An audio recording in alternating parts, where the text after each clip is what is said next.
శ్రీ క్రోధినామ సంవత్సరం భాద్రపద మాసం వినాయక చవితి శుభాకాంక్షలు తెలియజేస్తూ విజయాల వినాయకుడు అందరి ఇంట్లలో వినాయకుని యొక్క పూజలు ఘనంగా జరుపు ఆ వినాయకుని యొక్క ఆశీస్సులు ఉండాలనేసి కోరుకుంటూ, ముఖ్యంగా లోకల్ ప్రొడక్ట్ డెవలప్మెంట్ ఆర్గనైజేషన్ అంటే స్థానిక ఉత్పత్తులకు సంబంధించినటువంటి కేంద్రం, ఒక స్థానిక ఉత్పత్తిదారుల కేంద్రం. దాని ముద్దుగా మనం LPDO అని పిలుచుకుంటాం. సో ఈ LPDOలో ఈరోజు ముఖ్యమైనటువంటి విషయం అనగా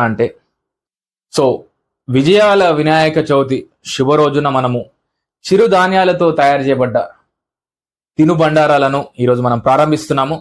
కావున ఇవి న్యాచురల్ ప్రాసెస్లో అండ్ ముఖ్యంగా మీరు ఆల్రెడీ చూస్తున్నారు. అండ్ ముఖ్యంగా శాంపుల్గా మనకు ఈరోజు కొన్ని ఐటమ్స్ వచ్చాయి. న్యాచురల్ ప్రాసెస్లో తయారు చేయబడ్డటువంటి చిరుధాన్యాల చిరుతిండ్లను మీరు ప్రోత్సహిస్తారని కోరుకుంటూ సెలవు.